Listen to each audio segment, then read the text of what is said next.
Carta de Paulo aos Gálatas, capítulo 1. Eu, Paulo, com meus companheiros na fé, envio saudações às igrejas da Galácia.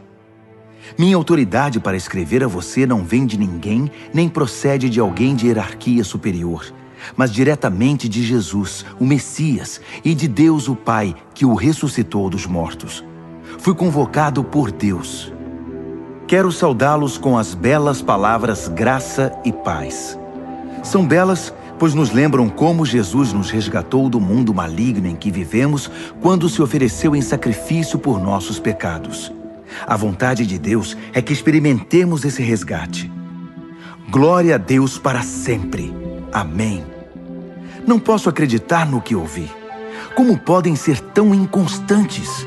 Como resolvem abraçar outra mensagem? Vocês estão traindo aquele que os chamou para a graça de Cristo. E vocês sabem que não se trata de detalhes irrelevantes. É outra mensagem, completamente diferente. É mentira deslavada sobre Deus.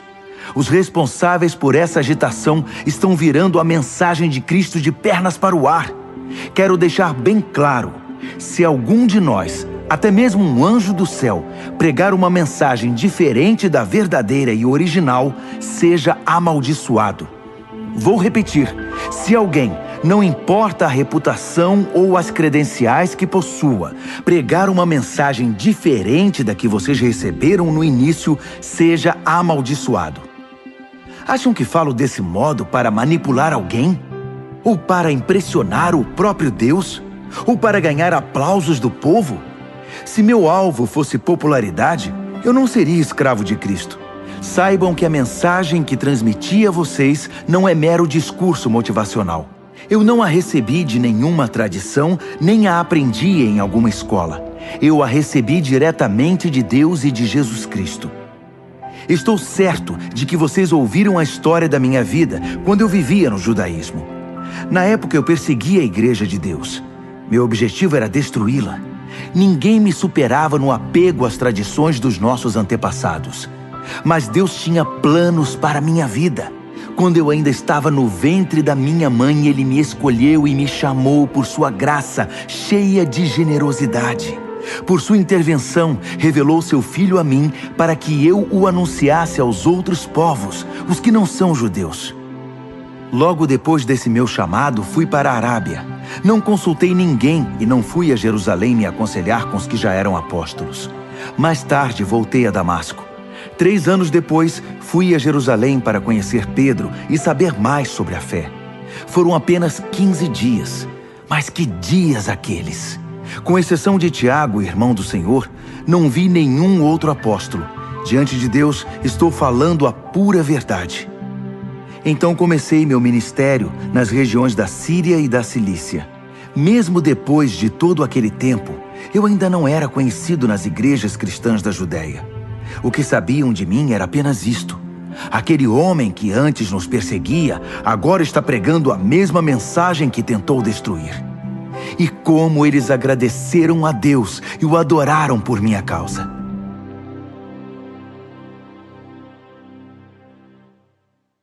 Gálatas, capítulo 2. 14 anos depois daquela primeira visita, Barnabé e eu subimos a Jerusalém e levamos Tito conosco. O propósito era esclarecer o que me fora revelado, e apresentei a eles exatamente o que eu estava pregando aos que não são judeus. Foi uma reunião com os líderes mais estimados da igreja, porque não queríamos que o assunto fosse motivo de debate público, trazendo tensão. Isso poderia prejudicar anos de trabalho e também meu ministério. É bom dizer que Tito, que não é judeu, não teve de se circuncidar. Mas houve alguns que se infiltraram na conferência, passando-se por cristãos. Eles vieram espionar a liberdade espiritual dos seguidores de Cristo. O propósito deles era nos reduzir à escravidão legalista, mas nós não demos chance a eles.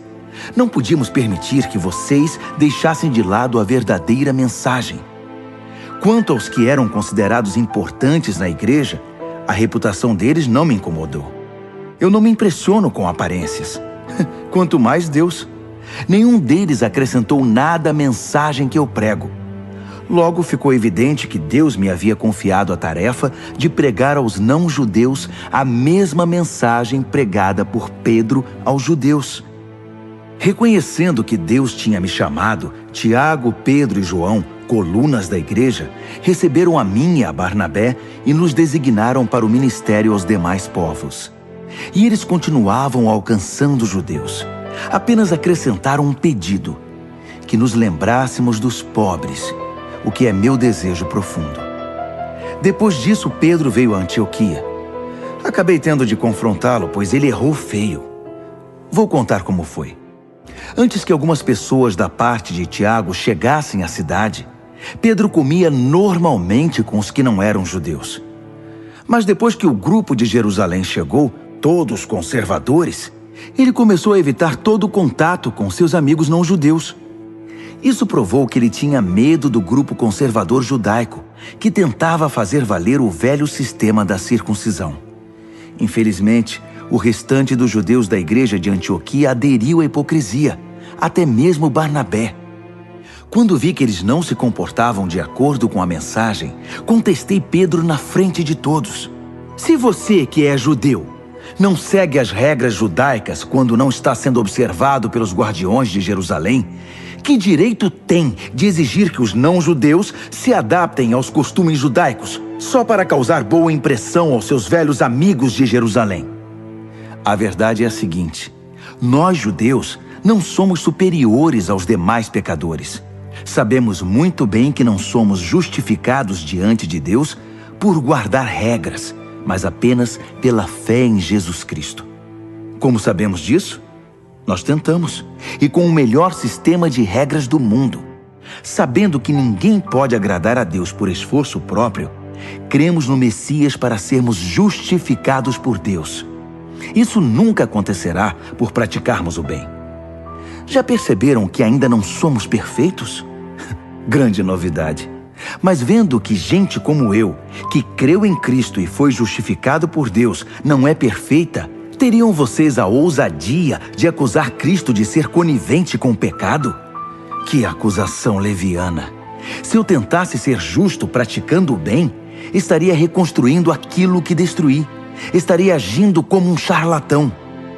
Explico o que aconteceu comigo. Tentei guardar regras e me esforçar para agradar a Deus, mas isso não funcionou. Então desisti de ser um homem da lei para me tornar um homem de Deus. A vida de Cristo me mostrou como fazer isso e me deu capacidade de viver assim. Eu me identifico totalmente com Ele. De fato, fui crucificado com Cristo. Meu ego não ocupa mais o primeiro lugar. Pouco me importa parecer justo ou ter um bom conceito entre vocês. Não estou mais tentando impressionar Deus. Agora Cristo vive em mim. A vida que vivo não é minha, mas é vivida pela fé no Filho de Deus, que me amou e se entregou por mim. E eu não volto mais atrás. Não está claro que voltar para a velha religião de guardar regras e agradar os outros é abandonar a nova vida de relacionamento com Deus? Não posso desprezar a graça de Deus. Se é possível ter um relacionamento vivo com Deus, apenas guardando regras, Cristo morreu em vão.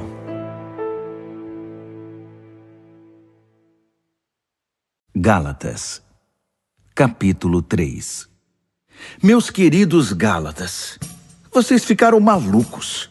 Alguém os enfeitiçou? Perderam o juízo? Algo muito estranho aconteceu, pois é óbvio que Jesus crucificado não está mais no centro da vida de vocês. E vejam que o seu sacrifício na cruz foi apresentado a vocês com muita clareza. Permitam-me perguntar: como começou a nova vida de vocês?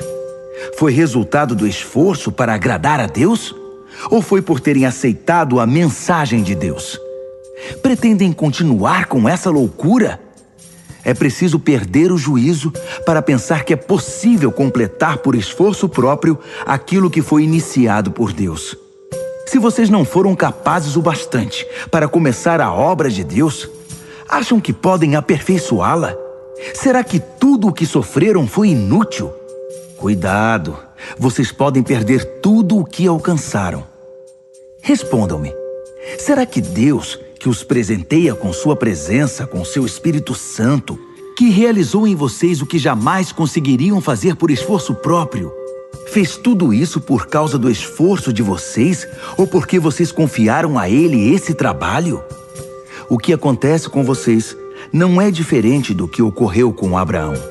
Ele creu em Deus e esse ato de fé transformou-se numa vida justificada por Deus. Não é óbvio que quem deposita confiança em Cristo, mas não na lei, é como Abraão, filho da fé? Está previsto nas Escrituras que Deus justificaria os não-judeus pela fé. As Escrituras deixam isso muito claro na promessa feita a Abraão. Por seu intermédio, todas as nações serão abençoadas. Portanto, quem agora vive pela fé tem a mesma bênção de Abraão, que viveu pela fé. Não se trata de uma doutrina nova. É antiga e mostra que todo o que tentar viver a justiça por esforço próprio, independentemente de Deus, está destinado ao fracasso. As Escrituras resumem isso assim: maldito aquele que não consegue cumprir tudo o que está escrito no livro da lei. A impossibilidade óbvia de se cumprir um código moral como esse deixa claro que ninguém pode ter um relacionamento com Deus nessa base. Só pode ter um relacionamento real com Deus quem aceita o caminho de Deus. Fazer alguma coisa por Deus é o oposto de deixá-lo fazer por nós. Abacuque disse tudo. Quem crê em Deus é justificado por Deus. E essa é a vida real. A observância das regras jamais chegará à vida de fé. A pessoa apenas perpetuará o hábito de guardar regras, o que se vê nas Escrituras. Aquele que faz estas coisas, observar as regras, continua vivendo por elas. Cristo nos redimiu dessa vida amaldiçoada de derrotas, quando Ele mesmo a absorveu. As Escrituras dizem: maldito é aquele que for pendurado num madeiro. Foi o que aconteceu quando Cristo foi pregado na cruz.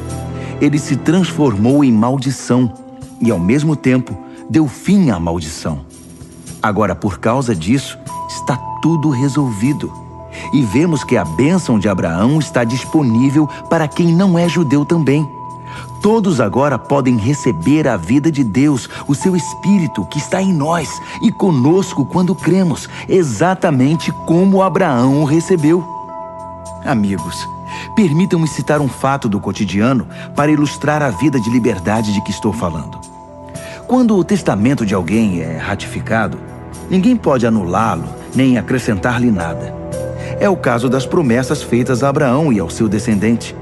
Observem que as Escrituras, na linguagem cuidadosa de um documento legal, não dizem aos descendentes, referindo-se a todos em geral, mas ao seu descendente.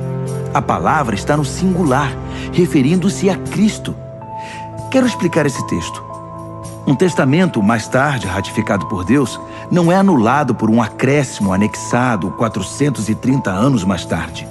A promessa contida no testamento não foi negada.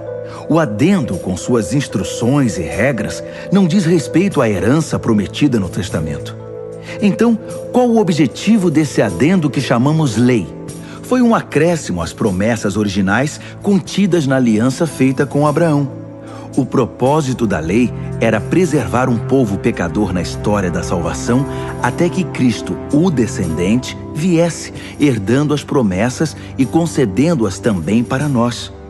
Evidentemente, a lei não foi dada num encontro direto com Deus, mas foi dada por anjos e por um mediador, Moisés. Se há um mediador, como havia no Sinai, então o povo não se relaciona diretamente com Deus, não é mesmo? Mas a promessa original é a bênção direta de Deus, recebida pela fé. Estaria então a lei contra a promessa? Seria uma negação da vontade de Deus para nós? Nunca. Seu propósito foi mostrar que não tínhamos um relacionamento de verdade com Deus. Ou seja, mostrar como é absurdo esperar que um sistema religioso consiga sozinho o que só é possível com fé, pelo cumprimento da promessa de Deus. Pois se observar regras pudesse trazer vida para nós, nós já a teríamos obtido.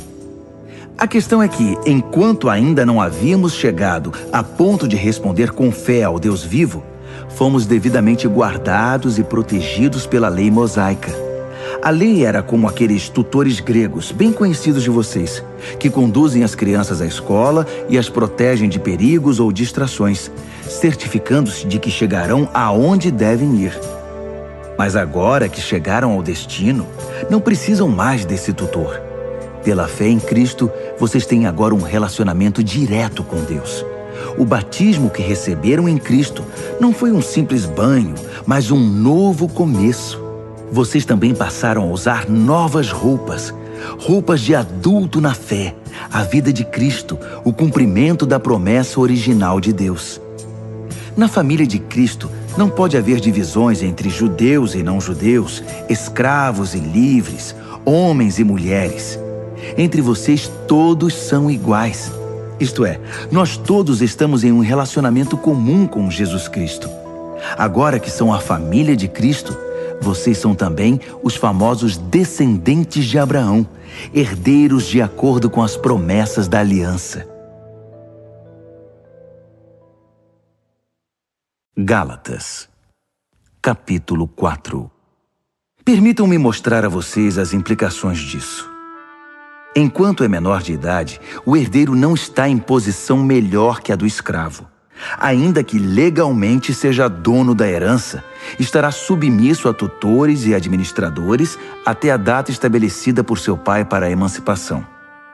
Assim acontece conosco. Como escravos, dependíamos dos dominadores deste mundo, sem autoridade sobre a própria vida, pois ainda não havíamos sido emancipados. Mas quando chegou o tempo estabelecido, Deus enviou-nos seu Filho, nascido de uma mulher, sob as condições da lei, para redimir os que estavam sob o domínio da lei. Assim fomos libertados para sermos filhos que têm direito à herança. Uma vez que fomos adotados como filhos, Deus enviou o Espírito do seu Filho ao nosso coração, o que nos dá o privilégio de chamá-lo Papai. Essa intimidade com Deus é para vocês que são filhos, não para escravos, e como filhos, são também herdeiros com pleno acesso à herança. Antes de conhecerem Deus pessoalmente, vocês eram escravos dos deuses, que nem deuses são. Mas agora que conhecem o Deus verdadeiro, ou melhor, agora que Deus conhece vocês, como podem se sujeitar novamente a esses pretensos poderes?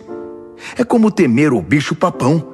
E não é isso que vocês fazem quando observam tradições e superstições associados a datas e festas especiais? Será que foi em vão tudo o que fiz por vocês? Meus queridos, gostaria muito que se pusessem em meu lugar.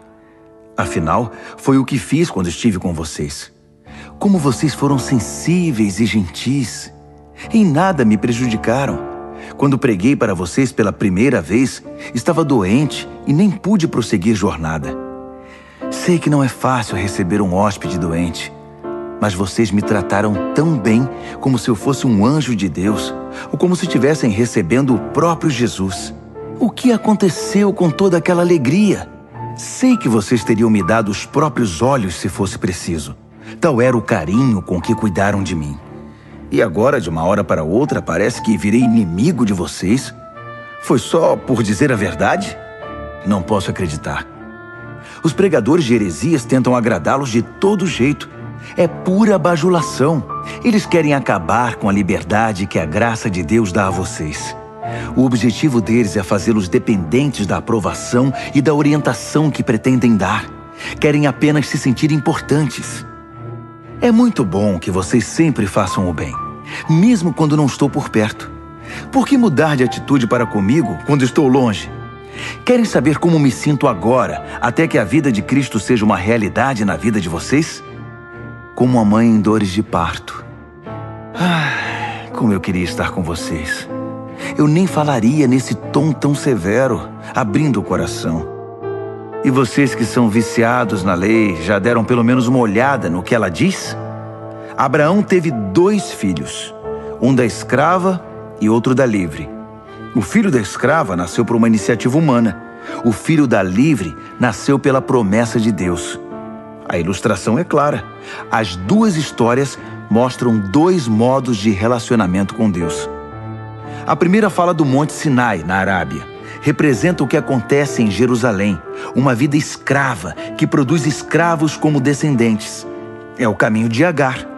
A segunda fala da Jerusalém invisível, uma Jerusalém livre, nossa mãe. É o caminho de Sara. Lembrem-se do que Isaías escreveu. Alegre-se, ó estéril, você que nunca teve um filho. Exulte e cante, você que nunca sofreu as dores do parto. Porque são mais os filhos da abandonada do que os filhos da mulher casada. Não está claro, meus queridos, que como Isaque, vocês são filhos da promessa? Nos tempos passados, Ismael, o filho nascido por iniciativa humana, perseguiu Isaque, o filho da promessa pelo Espírito. Não é o que vemos agora? A perseguição promovida pelos hereges de Jerusalém segue o modelo antigo. Há um texto nas Escrituras que nos diz o que fazer. Expulse a escrava e seu filho, pois o filho escravo não será herdeiro com o filho livre. Não somos filhos da escravidão, mas sim da liberdade que vem do Espírito. Gálatas, capítulo 5. Cristo nos libertou para viver uma vida livre. Permaneçam nessa liberdade. Nunca mais aceitem sujeitar-se a nenhum tipo de escravidão. Quero enfatizar o seguinte: no momento em que vocês se submetem à circuncisão ou a qualquer outro sistema de regras, o dom da liberdade que Cristo conquistou com sofrimento acaba desperdiçado. Repito, quem aceita o sistema da circuncisão troca a maravilhosa vida de liberdade em Cristo pelas obrigações da vida de escravo da lei. Creio que o que está acontecendo não era a intenção de vocês. Quem escolhe viver de acordo com seus planos religiosos, tentando ser justo, se desliga de Cristo e está fora da graça. Mas nós vivemos a expectativa de um relacionamento com o Espírito que satisfaz. Em Cristo, nem nossa religião mais criteriosa, nem a indiferença quanto a obrigações religiosas significam alguma coisa. O que importa é algo mais íntimo. A fé expressa em amor. Vocês estavam correndo muito bem. Quem os convenceu a se desviar do caminho da obediência? Por certo, não foi aquele que os convocou para a corrida. Por favor, não pensem que isso é insignificante. Basta um pouquinho de fermento para levedar uma grande quantidade de massa de pão. Lá no fundo, o Senhor me deu a certeza de que vocês não vão desistir. Mas aquele que está perturbando vocês, seja quem for, enfrentará o juízo divino. Saibam que o boato de que continuo a pregar a circuncisão, como eu fazia antes de encontrar o Senhor na estrada de Damasco, é um absurdo. Por que então eu ainda seria perseguido? Se eu pregasse a velha mensagem, ninguém ficaria ofendido. Omitir a cruz diluiria tanto a mensagem que ninguém se importaria. Quero saber por que esses agitadores tão obcecados pela circuncisão não se circundam totalmente. Poderiam se castrar. Não há dúvida que Deus chamou vocês para uma vida de liberdade. Mas não usem essa liberdade como desculpa para fazer o que bem entendem, pois assim acabarão destruindo-a. Em vez disso, usem a liberdade para servir o próximo com amor. É assim que vocês serão cada vez mais livres, pois o ensino da palavra de Deus resume-se numa única frase: ame o próximo como a você mesmo. Isso é que é liberdade. Se vocês vivem como cão e gato, vão acabar se destruindo. Querem perder a preciosa liberdade? Aqui vai meu conselho. Vivam nesta liberdade, motivados pelo Espírito de Deus. Só assim vencerão seus impulsos egoístas. Pois há em nós uma raiz de egoísmo que guerreia contra a liberdade do Espírito. Esta liberdade é incompatível com o egoísmo. São dois modos de vida opostos.